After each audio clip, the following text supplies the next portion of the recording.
नमस्कार मंडळी, स्वागत आहे तुमचं मराठी एक्सप्रेस आपल्या लोकप्रिय चॅनलमध्ये। मंडळी, नारायण राणे हे का अडकलेत किंवा न्यायालयाने का असे निर्णय दिलेत जाणून घेऊयात आजच्या व्हिडिओमधनं। मंडळी, पुण्यातील वनजमीन प्रकरणी नारायण राणे यांच्यावरती ताशेरे ओढण्यात आलेले आहे। जनतेचा विश्वासघात केला असं कोर्टाने का म्हटलंय? शिवसेना भाजप युती सरकारच्या काळात म्हणजेच 1998 मध्ये पुण्यातील कोंढवा बुद्रुकमधील सुमारे 29 एकर राखीव वनजमीन नामांकित बांधकाम व्यावसायिकांना देण्याचा निर्णय सर्वोच्च न्यायालयाकडून गुरुवारी 15 मे या दिवशी बेकायदा ठरवण्यात आलेला आहे। सर्वोच्च न्यायालयाच्या या निर्णयामुळे राज्याचे तत्कालीन महसूल मंत्री आणि आताचे लोकसभेचे खासदार नारायण राणे यांच्या अडचणींमध्ये मोठी वाढ होताना दिसते आहे। तर मंडळी, नारायण राणे यांचे हे प्रकरण नेमकं काय जाणून घेणार आहोत आजच्या व्हिडिओमधनं। तत्पूर्वी तुम्ही मराठी एक्सप्रेस आपल्या चॅनलवर नवीन असाल तर सबस्क्राईब नक्की करा। नारायण राणे यांना या संदर्भात जबाबदार ठरवण्यात आलं असलं तरी त्यांच्यावर FIR दाखल झालेली नाहीये। सरन्यायाधीश पदावर नुकतीच नियुक्ती झालेले न्यायमूर्ती भूषण गवई यांनी सरन्यायाधीश पदाची जबाबदारी स्वीकारल्यानंतर दुसऱ्याच दिवशी हा निकाल दिला असल्याने एक विशेष चर्चा यामध्ये होताना दिसते आहे। वनजमीन म्हणून राखीव असलेल्या परंतु महसूल विभागाच्या ताब्यात असलेल्या या जमिनीचा ताबा 3 महिन्याच्या आत वन विभागाकडे देण्याचे आदेश देखील सर्वोच्च न्यायालयाने दिलेले आहेत। नारायण राणेंवर कोणते आक्षेप आहेत ते देखील जाणून घेण्याचा प्रयत्न करूया। तर मंडळी, ज्येष्ठ वकील आणि कायदे तज्ज्ञ आसिम सरोदे यांच्याशी बीबीसीने चर्चा केली होती। त्यामध्ये काही मुद्दे समोर आलेले आहेत। त्यांनी म्हटलेलं आहे की ही वनजमीन वाटप प्रकरणात नारायण राणे आणि इतर दोषी आढळलेले आहेत, असंच सर्वोच्च न्यायालयाने या निकालातून सांगितलेलं आहे। याबाबत CEC कमिटी नेमण्यात आलेली होती। त्या रिपोर्टमध्येही नारायण राणे यांना दोषी धरण्यात आलेला आहे। खरं तर आता नारायण राणे यांच्यावर FIR नोंदवण्यात यायला हवा असं ते म्हणतात। या प्रकरणात वनजमीन ही आधी ॲग्रिकल्चर करण्यात आली। हे करण्यासाठी वन विभागातील भ्रष्ट अधिकाऱ्यांची मदत घेण्यात आली आणि त्यानंतर ही वनजमीन ॲग्रिकल्चरल जमीन नॉन ॲग्रिकल्चरल करण्यात आली। मंडळी, नारायण राणे महसूल मंत्री असल्याने ते या गोष्टी करून घेऊ शकत होते असं सरोदे सांगतात। थोडक्यात त्यांनी अनेक कायदे मोडून पदाचा दुरुपयोग केला। याला क्विड को प्रो असं म्हणतात। याचा अर्थ आपल्या स्वतःच्या फायद्यासाठी पदाचा वापर करणं।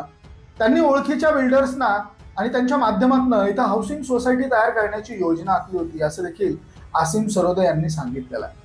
थोडक्यात काय तर ती जमीन आपल्या ताब्यात आणली।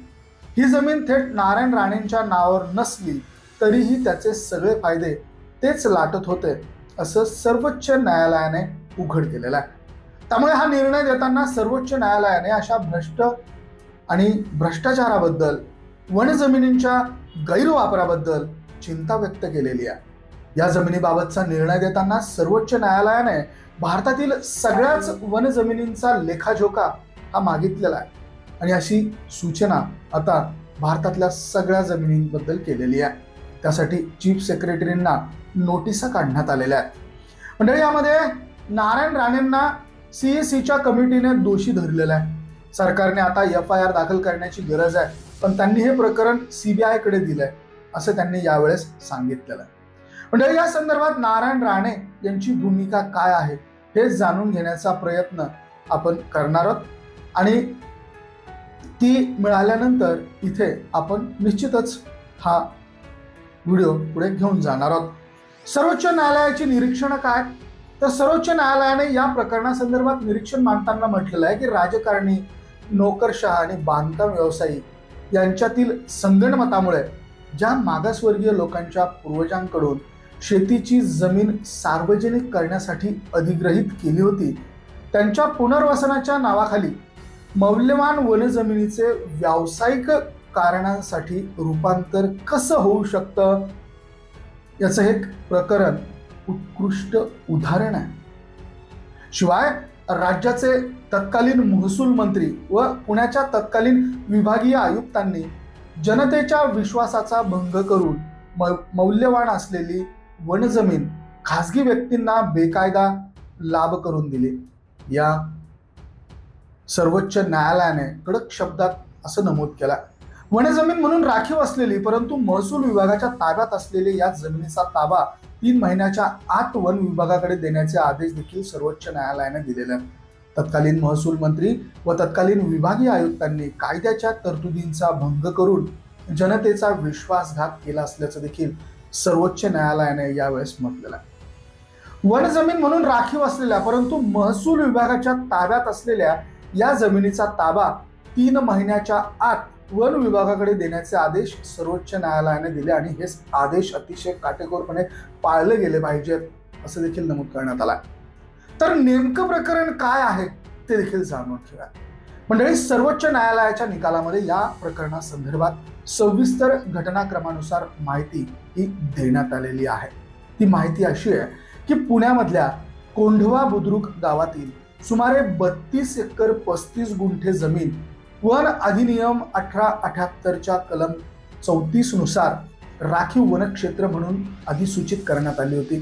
त्यापैकी 3 एकर 20 गुंठे जमीन 1934 मध्ये आरक्षित करण्यात आली होती. राज्य सरकारकडून 5 जानेवारी 1934च्या अधिसूचनेद्वारे जमिनीचा काही भाग म्हणजे 3 एकर 20 गुंठे जमीन अनरक्षित करण्यात आली. थोडक्यात ती इतर कोणत्याही कामासाठी वापरता येईल असा हा निर्णय होता. तर उरलेले 29 एकर 15 गुंठे क्षेत्र वन जमीनच राहील.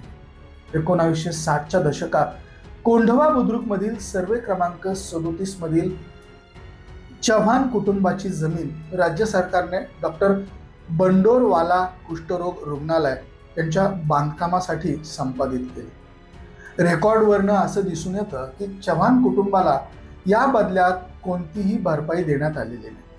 त्यामुळे त्यांच्या पुनर्वसनासाठी पर्यायी जमीन देण्यात यावी अशी विनंती त्यांच्याकडून करण्यात आलेली होती. या कुटुंबाच्या पुनर्वसनासाठी तात्पुरता उपाय म्हणून 1 साला तत्वावर संबंधित 3 एकर 20 गुंठे वनजमीन कसण्यासाठी देण्यात आले. त्यानंतर या जमिनीबाबतचा कराराचं अधिकृत नूतनीकरण झालेलंच नाहीये. नोंदीवरून पुढं असं लक्षात येतं की 22 मार्च 1969 रोजी राज्य सरकारने 1 साली तत्वावर लागवडीसाठी भाडेपट्ट्यावर दिलेली वनजमीन आरक्षण रद्द केल्यानंतर 1 साली भाडेपट्टीदारांना कायमची लागवडीसाठी सोडावी असा निर्णय घेतला गेला. 1980 मध्ये वन संवर्धन कायदा अस्तित्वात आला. त्यानंतर कलम 2 नुसार केंद्र सरकारच्या मंजुरीशिवाय वनजमिनीचा इतर उद्देशांसाठी वापर करता येत नाही. मात्र 1988 मध्ये चव्हाण कुटुंबाने कायमस्वरूपी जागा वाटपासाठी अर्ज केला. 1991 मध्ये फक्त 3 एकर 20 गुंठे मुळात लागवडीखालील नियमितीकरणासाठी शिफारस ही करण्यात आलेली होती. तरीही 1994 मध्ये विभागीय आयुक्तांनी केंद्र सरकारच्या मंजुरीशिवाय संपूर्ण जमीन चव्हाण कुटुंबाला देण्याची शिफारस राज्य सरकारला केली. तत्कालीन महसूल मंत्री नारायण राणे यांनी 1998 मध्ये संपूर्ण जमीन चव्हाण कुटुंबाला देण्याचा निर्णय दिला होता. त्यानंतर विक्री, बांधकाम आणि बिगर कृषी वापरासाठी परवानगी देण्यात आली होती. वन जमिनीवर बांधकाम होणार होते, इमारती बांधल्या जाणार होत्या. या जमिनीबाबत वन संरक्षण कायद्याचे उल्लंघन झाल्याची तक्रार करून नागरी चेतना मंच आणि रीट यांनी याचिका दाखल केली होती. कारण नारायण राणे महसूल मंत्री असताना ही जमीन चव्हाण कुटुंबाला देण्याचा निर्णय झाल्यानंतर चव्हाण कुटुंबाने ती जमीन रिची रिच सहकारी गृहनिर्माण सोसायटीचे मुख्य प्रवक्ते अनिरुद्ध देशपांडे यांना निवासी कारणासाठी विकण्याचा निर्णय घेतला होता. तत्कालीन विभागीय आयुक्तांनी 30 ऑक्टोबर 1999च्या आदेशानुसार चव्हाण कुटुंबाला ही जमीन विकण्याची परवानगी देखील दिलेली होती. त्यानंतर पुण्याच्या जिल्हाधिकाऱ्यांनी 8 जुलै 2005 रोजी या जमिनीचा वापर बिगर शेती म्हणजे निवासी इमारतींच्या बांधकामासाठी करण्यास परवानगी देण्यात आलेली होती. या जमिनीबाबत वनसंरक्षण कायद्याचे उल्लंघन झाल्याची तक्रार करून नागरी चेतना मंच यांनी रीट याचिका दाखल केली होती. 27 फेब्रुवारी 2006 मध्ये पुणे महानगरपालिकेने बांधकाम आराखडा मंजूर केला होता. तर 3 जुलै 2007 मध्ये पर्यावरण व वन मंत्रालयाने रहेजा रिचमंड पार्क या निवासी व व्यावसायिक इमारतीच्या बांधकामाला पर्यावरणीय मान्यता देखील दिलेली होती. सिटी ग्रुपचे अनिरुद्ध देशपांडे, ऑक्सफर्ड प्रॉपर्टीज आणि रहेजा बिल्डर्स यांनी एकत्र येऊन रिची रिच सोसायटी स्थापन केली होती. त्या अंतर्गत या जमिनीवर बांधकामं उभी राहणार होती. त्यामुळे वनसंरक्षण कायद्याचं उल्लंघन करून पुण्याच्या मध्यवर्ती भागातील वनजमीन बिल्डरला दिली गेल्याने पुण्याच्या पर्यावरणावर त्याचा परिणाम होईल अशी तक्रार करत नागरी चेतना मंच यांनी रिट याचिका ही दाखल केली होती। या याचिकेवर सर्वोच्च न्यायालयाचे सरन्यायाधीश भूषण गवई, न्यायाधीश ऑगस्टिन जॉर्ज मसीह व के विनोद चंद्रन यांच्या खंडपीठाने हा महत्त्वपूर्ण निकाल आता दिलेला आहे।